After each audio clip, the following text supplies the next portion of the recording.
Biar tetap aman, terutama pada masa new normal kayak gini, kita harus menjaga asupan makanan kita nih. Makanan yang kaya nutrisi seperti serat, zat besi, dan berbagai vitamin harus menjadi pilihan utama kita. Unyil punya berbagai macam kreasi nih, biar nggak bosan dengan sajian makanan sehat. Meskipun terbuat dari bahan-bahan nabati, kreasi makanan dan minuman yang Unyil bahas hari ini tetap enak kok. Selengkapnya di episode Asupan Peduli Sehat. Yuk kita kemon!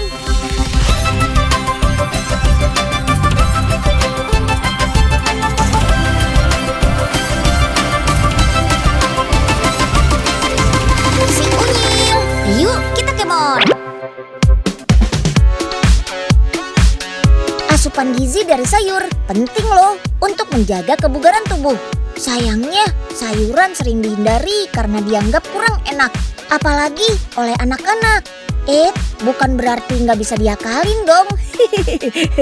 Kayak sayur bayam ini nih, yang bisa diolah bersama daging untuk dijadikan sosis. Kandungan zat besi pada bayam bisa membantu meningkatkan kecerdasan dan bagus untuk sistem motorik anak-anak. Apalagi kalau digabung dengan kandungan gizi pada daging ayam. Wah, makin lengkap deh asupan gizinya. Kita tengokin pabriknya langsung deh. Yuk, kita kemon. Sosisnya sosis. Ayo, dibeli. Bukan sembarang sosis. Ini sosis bayam, sosis sehat. Ayo dah, diborong semuanya. Sosis bayam. Wah, kayaknya enak nih. Unyil mau beli dong, Po. Sosis sehatnya, alias sosis bayam. Iya dah, buat Unyil, Mpok kasih tambahan. Asik. Nah, ini sosisnya, ini bayamnya. Bentar dulu, Po. Ini sosis bayam alias sosis sehatnya yang mana, Po? Lah, Pok gimana dan bocah? Lah itu yang Unyil pegang, emang apaan? Sosis sama bayam kan? Ya elah, Po Ipe. Kirain sosis bayam beneran.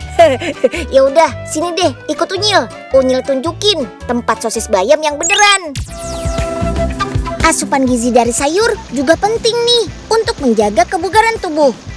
Sayangnya sayuran sering dihindari karena dianggap kurang enak, apalagi oleh anak-anak. Nah, sosis yang satu ini bukan sekedar olahan daging loh. Ada tambahan sayur bayam yang bermanfaat untuk memproduksi sel darah merah. Kandungan zat besi pada bayam bisa membantu meningkatkan kecerdasan dan bagus untuk sistem motorik anak-anak. Apalagi kalau digabung dengan kandungan gizi pada daging ayam. Wah, makin lengkap deh asupan gizinya. Nah, itu dia sosis bayam yang beneran.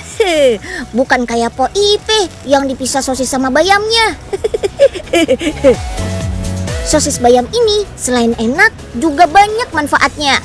Daging ayam yang mengandung protein diimbangi dengan bayam yang kaya zat besi. Sosis di sini diolah dengan cara dipanggang menggunakan minyak yang sangat sedikit. Jadi sosisnya nggak sampai berendam di dalam minyak. Oke deh, sekarang mereka mau buat sosis bayamnya tuh. Bahan-bahannya daging ayam dan bayam yang masih segar. Nah, Po Ipe, tahu nggak kalau bayam itu juga punya zat besi yang tinggi? Malahan zat besinya saingan, Po, sama zat besi yang ada di daging. Buat pembungkus sosisnya pakai usus domba. Usus domba dipakai karena rasanya lebih gurih. Teksturnya lebih elastis, jadi bisa menampung lebih banyak daging. Makanya hasilnya bisa lebih besar. Di sini sosisnya nggak pakai bahan pengawet loh. Jadi tahannya cuma sampai sekitar 2 minggu saja. Soal harga sih tergantung berat dan isi perbungkusnya. Tapi sosis bayam ini lebih mahal dari sosis biasa. Karena bisa dibilang ini sosis premium, bukan sosis standar. Bayam sebagai salah satu sumber zat besi yang berguna untuk meningkatkan kekebalan tubuh.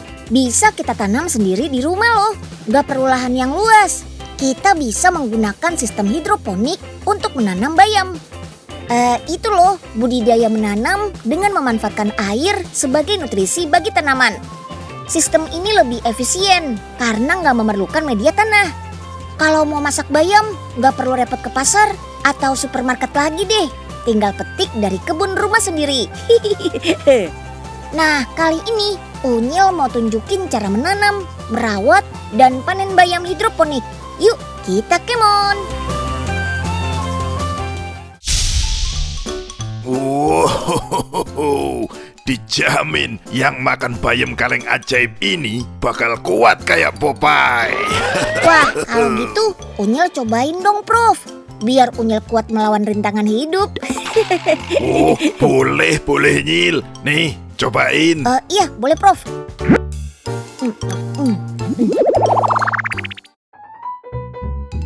Duh, sepi amat siang bolong gini. Nggak ada pemasukan nih, Oga. Duh, ada Den Unyil. Pasti mau minta tolong anterin gratisan. Enggak lah, Yao. Mending Oga pura-pura tidur, Pak Oga, Pak, bangun, Pak. Unyil mau minta tolong anterin ke rumah Melani nih. Ayo, Pak, bangun. Pak, bangun, Pak. Pak Oga nih. Ya udah deh.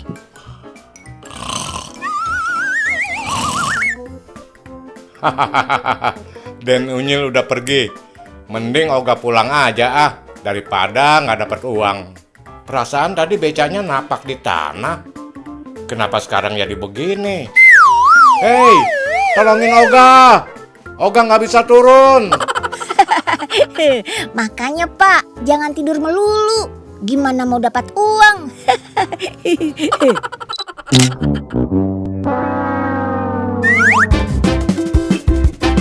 Rockwool inilah yang kita gunakan sebagai media tanamnya. Rockwool punya beberapa kelebihan, seperti mudah menyerap air, bebas dari mikroorganisme parasit, tidak mudah berjamur, dan ramah lingkungan. Selain itu, dapat menyesuaikan kapasitas air dan udara yang dibutuhkan saat pertumbuhan akar dan penyerapan nutrisi tanaman. Pertama, Rockwool dipotong terlebih dahulu setinggi 5 cm. Inilah yang menjadi kunci agar pertumbuhan akar tanaman tidak terhambat. Setelah itu, bagian atas diberi lubang dan permukaannya diiris berbentuk kotak-kotak sebesar 2,5 cm. Sebelum menanam benih, basahi dulu seluruh bagian Rockwool. Basahi tangan juga untuk menempelkan benihnya. Jumlah benih bayam ini mempengaruhi pertumbuhan batang bayam. Jadi semakin banyak benih, pertumbuhan batang akan lebih banyak. Oke, lanjut. Pindahkan ke media semai. Setelah 2 minggu, batang bayam sudah mulai tumbuh tuh. Kurang lebih sih 1-2 cm. Bayam ini sudah bisa dipindah ke net pot. Lebih bagus kalau tinggi net pot lebih 1 cm dari medianya. Sehingga pas panen nanti, bagian pot akan diangkat bukan di bagian batangnya. Oke, bayam yang sudah di dalam net pot kita simpan ke sistem yuk. Sistem yang pertama adalah rakit apung. Cara ini membuat tanaman mengapung di atas air dengan penyangga styrofoam. Prinsipnya, berat penyangga harus lebih ringan daripada air. Jadi, masih bisa mengapung meski ditambah beban tanaman. Larutan nutrisi akan terus mengalir, sehingga akar tanaman akan menyerap nutrisi. Dengan cara ini, tanaman nggak akan kekurangan air. Jika lokasi penanaman berada di daerah yang sejuk, pertumbuhan tanaman pada sistem ini masih bisa bagus. Sebaiknya tetap tambahkan saluran oksigen ya. Oksigen akan membantu tanaman untuk menyerap nutrisi. Jika akar berwarna coklat, artinya media nutrisi kekurangan oksigen, sehingga membuat pertumbuhan menjadi lebih lama. Ada satu lagi nih, sistem tanam hidroponik yang sering digunakan yaitu NFT atau nutrien film teknik. Dengan teknik ini, air akan mengaliri akar tanaman dengan cara dipompa dari reservoir atau tempat penyimpanan air. Kemudian air akan kembali ke bak penampungan. Aliran air akan mengalir terus-menerus selama 24 jam agar tanaman tidak kehilangan unsur hara. Sistem NFT ini tidak memerlukan volume air terlalu besar seperti sistem rakit apung. Oh iya, satu lagi yang perlu teman-teman ketahui. Tanaman hidroponik Nutrisinya berasal dari garam-garam mineral atau bahan kimia tidak berbahaya seperti air. Kalau tanaman berada di greenhouse seperti ini, cukup menggunakan insect trap paper untuk mengurangi hama. Harganya juga murah meriah. Satu lagi nih yang paling penting, menjaga kebersihan media tanam dan area perkebunan agar tanaman terhindar dari jamur. Biar nggak bosan sama olahan bayam, Unyil punya kreasinya nih, krep bayam. Teman-teman catat resepnya ya. Pertama, kita rebus dulu bayam yang sudah dicuci bersih. Merebusnya nggak boleh kelamaan ya, cukup 1 menit saja. Perebusan yang terlalu lama akan membuat bayam kehilangan sebagian nutrisinya. Setelah itu, kita haluskan bayamnya. Jus bayam selanjutnya ditambah dengan bahan-bahan adonan. Masukkan tepung, santan, dan bumbu penyedap.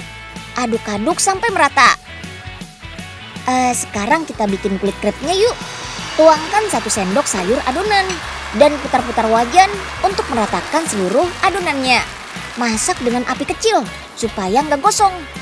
Nah, sambil menunggu kulit krepnya dingin, kita buat isiannya yuk. Tumis bawang putih, bawang bombay, daging cincang, dan bayam. Jangan lupa tambahkan penyedap rasa. Tumis sebentar saja sampai daging cincang berwarna kecoklatan. Oke deh, masukkan isian kulit krepnya. Lalu dilipat sampai bentuknya segitiga seperti ini nih. Oke, mantap. It's time to icip-icip. Resepnya praktis, nikmat, dan pastinya murah meriah. Apalagi bayamnya hasil dari kebun sendiri. Oh iya, setelah diolah, bayam harus segera dihabiskan ya. Gak boleh dibiarkan lebih dari 5 jam.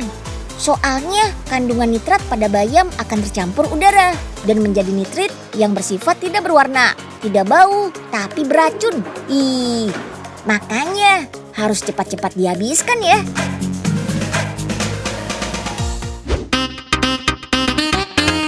Asupan gizi untuk menjaga kesehatan, salah satunya bisa kita dapatkan dari susu. Susu murni mengandung protein, lemak, dan gizi baik lain yang sangat baik untuk tubuh.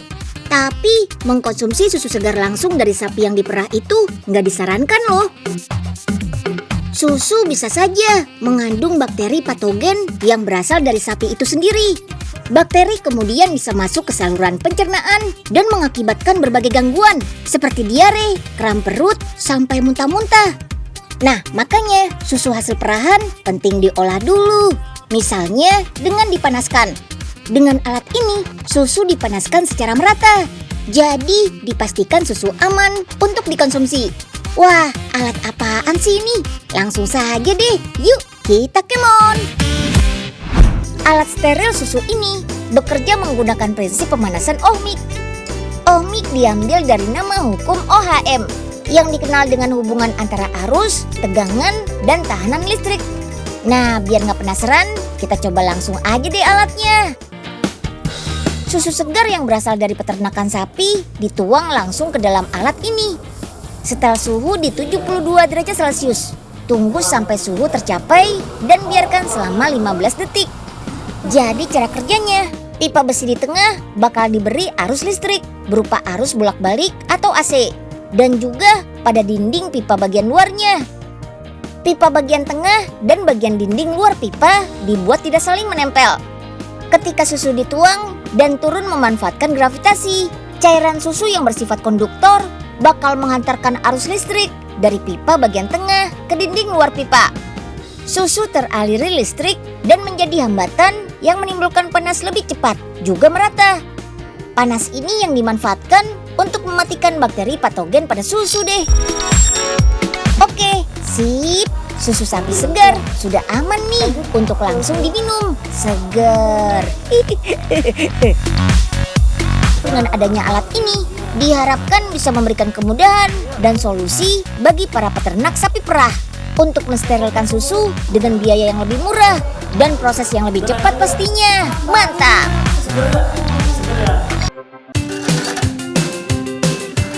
Susu yang didapat dari hewan seperti sapi atau kambing memang kaya nutrisi, terutama kalsium yang berguna untuk pembentukan tulang.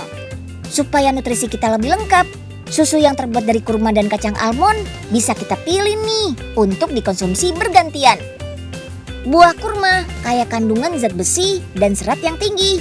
Bagus banget buat menjaga kesehatan pencernaan. Pencernaan yang sehat bisa bikin daya tahan tubuh kita ikut meningkat loh. Ikut Unyil lihat proses bikinnya aja deh. Yuk, kita kemon. Gimana, Bul? Udah bisa belum lampunya? Tunggu, Pak. Tinggal diganti aja ini bohlamnya. Buruan, Bul. Biar kurma Pak Oga cepet laku. Hah? Emang hubungannya apa sih Pak lampu sama dagangan?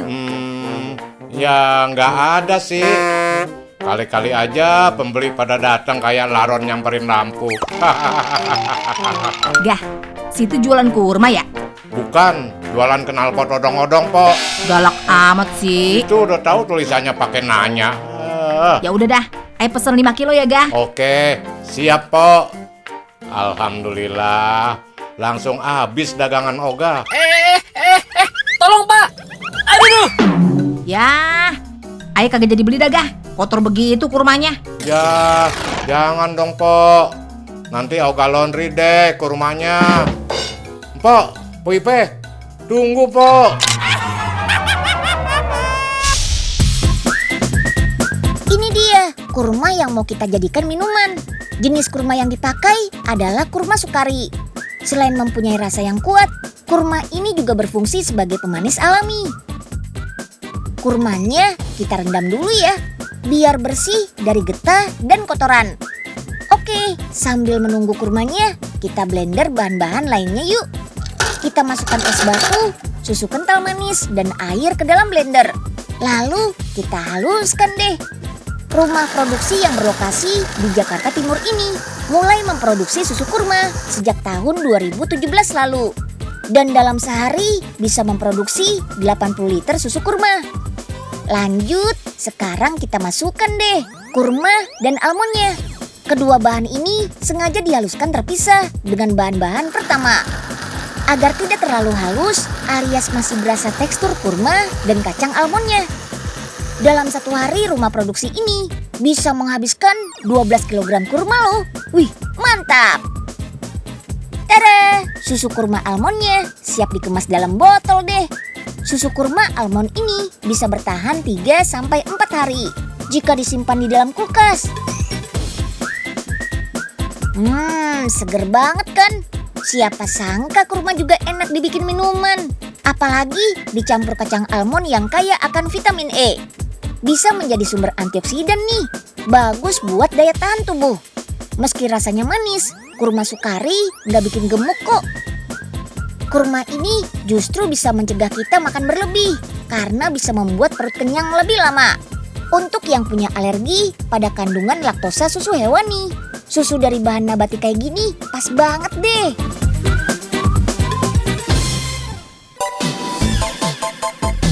Wah, apaan tuh? Kok bentuknya kayak kacang raksasa ya?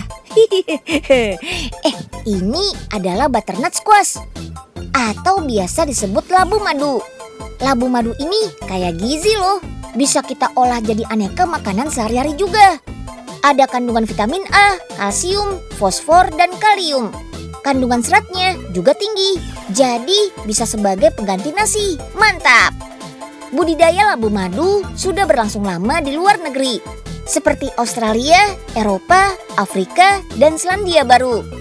Kalau di Indonesia baru mulai tahun 2015 lalu. Karena hasilnya sangat memuaskan, mulai banyak petani yang menanam labu madu ini.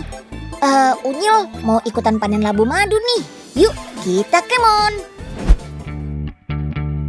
Loh, kok banyak daun keringnya sih? Oh, ternyata ini tanda kalau labu madu siap panen toh. Hore! Tanaman dengan nama latin Cucurbita moschata ini memang aslinya berasal dari Amerika Serikat. Walaupun beda iklim, ternyata bisa kok ditanam di Indonesia. Bahkan hasil panen sangat memuaskan. Dalam satu tanaman bisa menghasilkan 10 labu madu. dengan berat dari 800 gram sampai 1 kilogram per buahnya. Dan bisa terus panen selama 1 tahun. Mantap! Daya simpan setelah panen cukup lama loh, sekitar 6 bulan. Oh ya, labu madu ini berjenis savana. Ada 2 jenis lainnya, yaitu Hana dan Jacqueline. Unik-unik banget kan bentuknya? Daging labu madu lembut dan sangat manis. Pas banget nih kalau kita olah jadi donat. Yummy!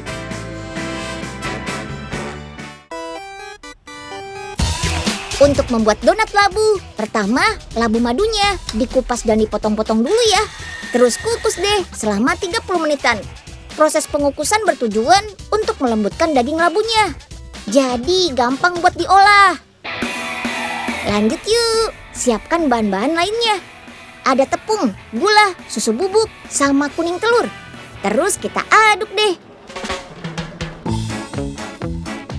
Nah, sekarang tinggal cetak bulat-bulat deh. Sehari bisa bikin sampai 6.000 donat loh teman. Mantap! Donat setengah jadi ini mesti didiamkan 1 jam dulu biar mengembang. Tapi tenang, ada yang sudah siap untuk digoreng kok. Gorengnya pakai api kecil ya, biar nggak gosong. Dan pastikan minyak sudah panas sebelum dimasukkan donatnya. Nah, ini dia nih istimewanya donat labu. Dikasih topping dulu. Uniknya lagi nih, hiasan donat labu bisa di-custom sesuai keinginan pelanggan loh.